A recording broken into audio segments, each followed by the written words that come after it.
According to industry standards, an unacceptable Megger reading for phase to ground and phase to neutral is generally considered to be below 1 megohm. A phase to ground reading of 4000 megohms is acceptable. A phase to neutral reading of 800 megohms is acceptable. However, a phase-to-phase reading of 0.75 megohms is unacceptable. This very low phase-to-phase reading indicates a potential short circuit between the two phases. This is a serious safety hazard and could result in equipment damage or electrical shock if energized. Therefore, do not energize the system until the phase-to-phase short circuit is investigated and resolved. Possible causes of the phase-to-phase short are firstly, insulation failure on the cables, secondly, damage to the equipment, thirdly, loose connections, and fourthly, contamination or moisture in the system. Here are the next steps. 1. Isolate the affected circuit. 2. Visually inspect the cables and equipment for any damage or loose connections. 3. Clean or dry the system if necessary. 4. Conduct additional Megger testing to confirm the short circuit and identify its location. 5. Repair or replace any damaged or faulty components. 6. Once the short circuit is resolved, retest the system to ensure that all readings are within acceptable limits.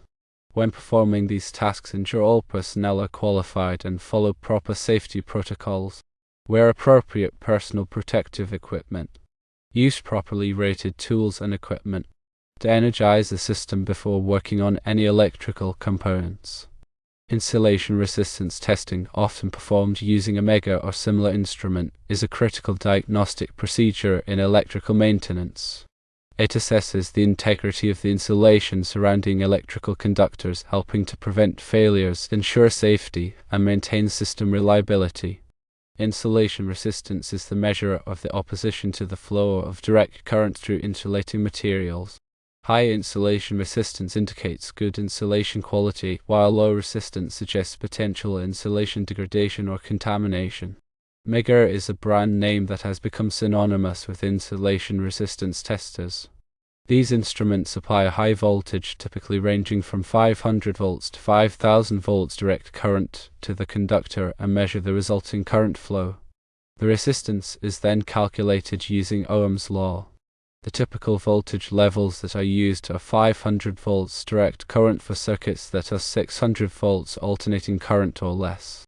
1000 volts direct current is used for circuits between 601 volts alternating current and 5000 volts alternating current, and 2500 volts direct current or 5000 volts direct current are used for circuits above 5000 volts alternating current. Insulation resistance testing is essential for several reasons. Firstly, it prevents electrical failures. Deteriorated insulation can lead to short circuits, ground faults, and equipment breakdowns. Regular testing helps identify weak spots before they cause major problems. Secondly, it ensures safety. Compromised insulation poses a significant electrical shock hazard to personnel. Testing helps maintain a safe working environment. Thirdly, it improves system reliability. Healthy insulation ensures efficient and reliable operation of electrical equipment and systems. Fourthly, it is used for predictive maintenance. Tracking insulation resistance over time allows for proactive maintenance planning, extending equipment life and reducing downtime. There are several factors that affect insulation resistance readings. Temperature affects the reading. Insulation resistance decreases as temperature increases. It is important to correct readings for temperature variations, especially in extreme environments. Humidity also affects the reading. High humidity can reduce insulation resistance due to moisture absorption by the insulation. Moisture and contamination can also affect the reading. Dirt, oil, and other contaminants can create conductive paths, lowering insulation resistance. Applied voltage duration can also affect the reading. Insulation resistance readings tend to increase over time as the insulation becomes polarized under the applied voltage. There are several steps to perform an insulation resistance test safely and effectively. Firstly, preparation is important. To energize and isolate the circuit or equipment to be tested. Lockout and tagout procedures should be followed to prevent accidental re-energization. Secondly, visual inspection is important. Inspect the insulation for any signs of physical damage such as cracks, cuts, or discoloration. Thirdly, connections should be checked. Ensure that all connections are clean and tight. Remove any surface contamination that could affect the readings. Fourthly, the test equipment needs to be connected. Connect the Megger leads to the appropriate points in the circuit. Typically, one lead is connected to the conductor and the other to ground or another conductor. Fifthly, apply the test voltage. Apply the test voltage for a specified duration, usually 1 minute. Record the insulation resistance reading at the end of the test period. When interpreting insulation resistance readings, it is important to consider several factors. Firstly, the minimum acceptable values are important. Generally, a reading of 1 megohm or greater is considered acceptable for most low-voltage applications. However, specific standards and equipment manufacturers may specify different minimum values. Secondly, polarization index is important. The polarization index is the ratio of the 10-minute reading to the 1-minute reading. A higher polarization index indicates better insulation quality. Thirdly, dielectric absorption ratio is important. The dielectric absorption ratio is the ratio of the 1-minute reading to the 30-second reading. It provides additional information about the insulation's condition. Several common problems can be identified through insulation resistance testing. Firstly, moisture ingress can be identified. Low insulation resistance readings, especially when accompanied by a decreasing trend over time, may indicate moisture ingress. Secondly, contamination can be identified. The presence of dirt, oil, or other contaminants can lower insulation resistance. Thirdly, insulation degradation can be identified. A gradual decrease in insulation resistance over time may indicate insulation degradation due to aging, thermal stress, or chemical exposure. There are several types of insulation resistance tests that can be performed. Firstly, the spot reading test involves applying the test voltage for a short period and recording the reading. This is a quick and simple test for initial assessment. Secondly, the time resistance test involves recording insulation resistance readings at specific time intervals such as 30 seconds, 1 minute, and 10 minutes. This test helps assess the insulation's ability to absorb and hold a charge. Thirdly, the step voltage test involves applying the test voltage in steps and recording the insulation resistance at each step. This test helps detect the presence of moisture or contamination in the insulation. There are some best practices for insulation resistance testing. Firstly, calibration is important. Ensure that the Megger is calibrated regularly to maintain accuracy. Secondly, documentation is important. Keep detailed records of all insulation resistance tests, including date, time, equipment tested, test voltage, and readings. Thirdly, trendy is important.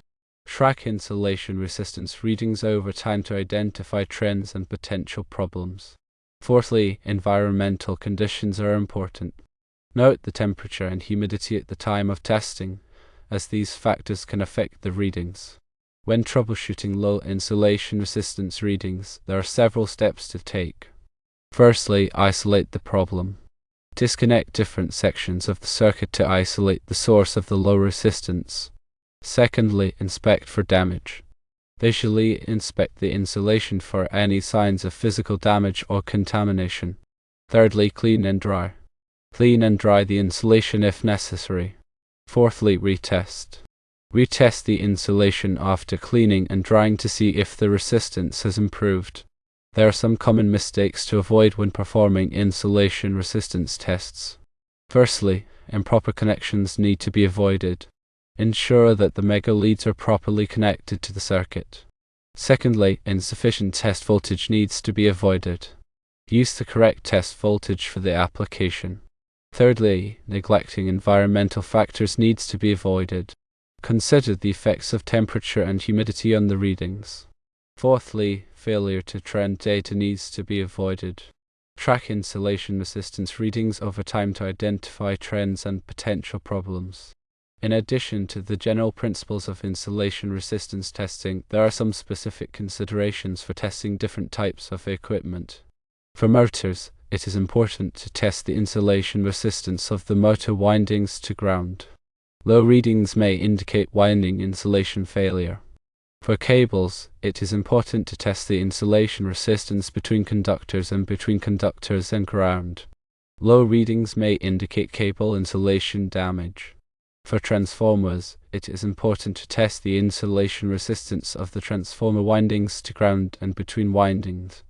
Low readings may indicate winding insulation failure. For switchgear, it is important to test the insulation resistance of the busbars, circuit breakers, and other components. Low readings may indicate insulation contamination or damage.